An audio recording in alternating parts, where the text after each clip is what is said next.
पवन रेखा महलों में निवास कर रही है।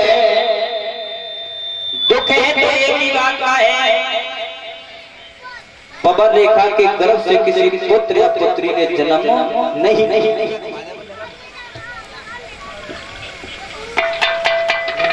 इसी बीच में एक रुपये का पुरस्कार हमारे अंजी मास्टर जी की तरफ से आया है, जो कि मेरे गांव जलालपुर से आए हैं।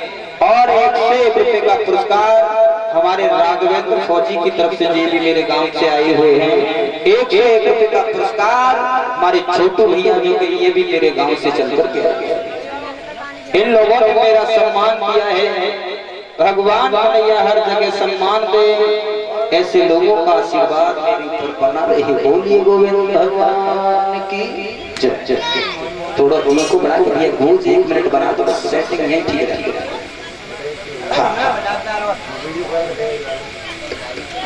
ध्यान, पवन रेखा के गर्भ से किसी पुत्र या पुत्री ने जन्म नहीं लिया।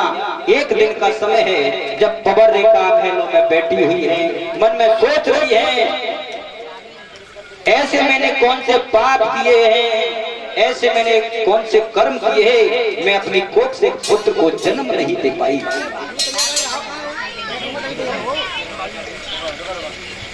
एक दिन का समय है जब पवन रेखा ने दासी को बुलाया है। दासी से कहा, बहन मेरा एक काम था, और तू बंगलानु चली जा, मेरे महाराज को बुला करके अति शीघ्र इसी समय लेकर ही को डालो भैया।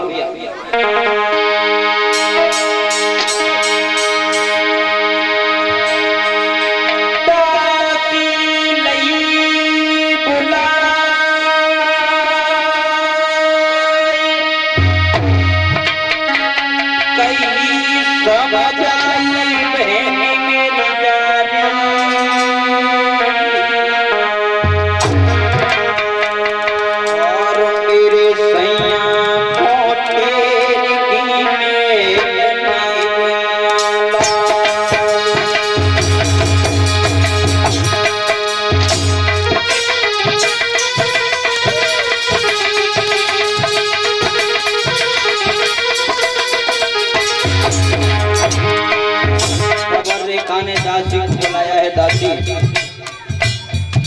मेरा एक काम है, तू बंगलानु चली जा, मेरे महाराज को बुला करके लेके आ। ये दासी नहीं बुलाई, ये दासी नहीं बुलाई, कहियो समझ आई बहन मेरी जानी, बहन मेरी जानी।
जैसे ही दासी बंगला में पहुंची, महाराज को प्रणाम किया गया।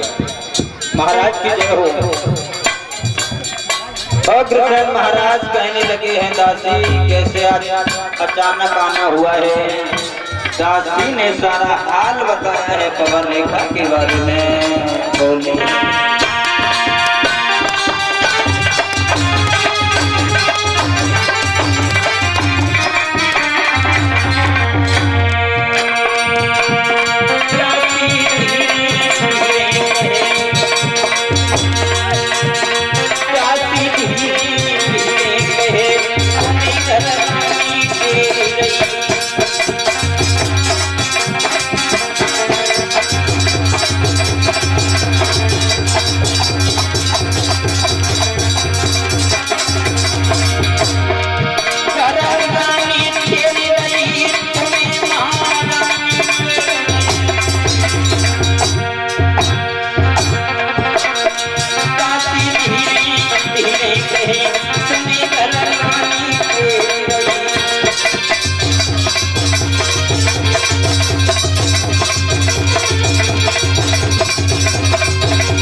बाबू हो, आज जिस समय दासी जैसे ही पहुंची महाराज के पास में पवन रेखा के बारे में सारा हाल बताया है, तुम्हें घर रानी याद कर कचहरी को बंद किया महाराज ने। और जैसे ही पवन रेखा के पास में आई,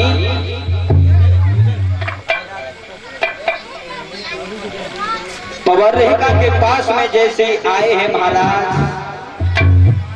आज पवन रेखा महलों में बैठी हुई है, मन में सोच रही है।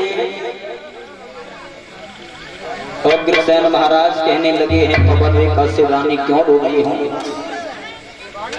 पवन रेखा कहने लगी है, मैं इसलिए रो रही हूँ, मेरे कोख से किसी पुत्र ने जन्म नहीं लिया है। और अग्रसेन महाराज कहने लगे, रानी तुम्हें नहीं मालूम है, ये कर्मों की खेती है, जो बोएगा वही पाएगा। ध्यान रखना, आज का समय है, एक का समय है। पवन रेखा वन विहार करने के लिए जंगल की ओर बढ़ी है। जंगल की ओर बढ़ी पवन रेखा सहेलियों के साथ में, और जैसे ही जंगल में पहुंची तो एकदम आंधी तूफान आने लगा।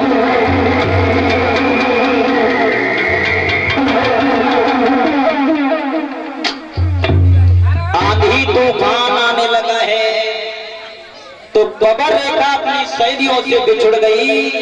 अब तो पवन रेखा डरने लगी है। इधर हुआ क्या, एक दुर्मिलिक नाम का जो राक्षस था ना, वो अग्रसेन महाराज के रूप में आकर के पवन रेखा के साथ में छल कर दिया है। मेरे श्रोताओं, छल कर दिया। छल करने के बाद में वो राक्षस अपने रूप में आ गया है। तो मेरे श्रोता बंधु हो, पवन रेखा मन में सोचने लगी है, नालायक तूने मेरे साथ में छल किया है। और बोली है पवन रेखा,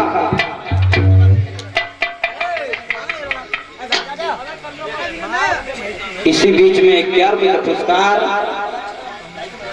कमलेश वाल्मीकि, जो कि इसी गांव के रहने वाले हैं, और 101 रुपये का पुरस्कार हमारे दौल राम भगत जी की तरफ से आया है। सभी साथियों को 20-20 रुपए से भेंट कर रहे हैं। आशा करता हूँ, आशीर्वाद की कामना करता हूँ।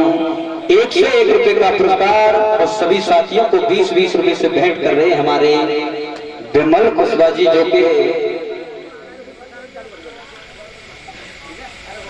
गांव मौलीपुर के रहने वाले हैं। इन्होंने मेरा सम्मान किया है।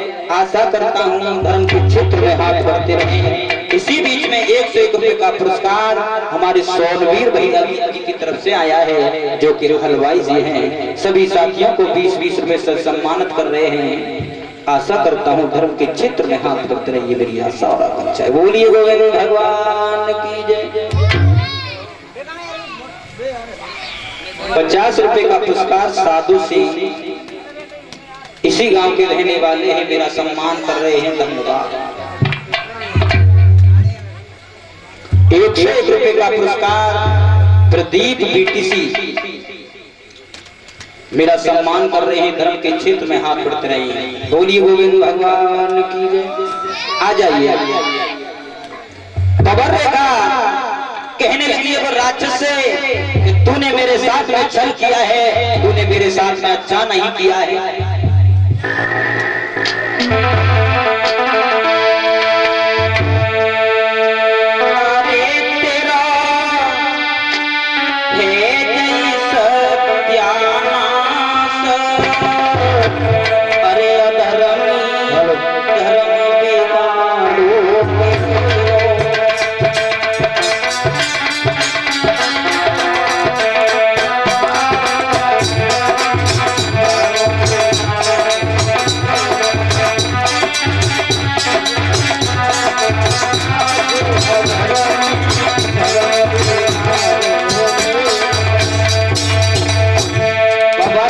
कहने लगी है राक्षस नालायक, तूने मेरे साथ में अच्छा नहीं किया है।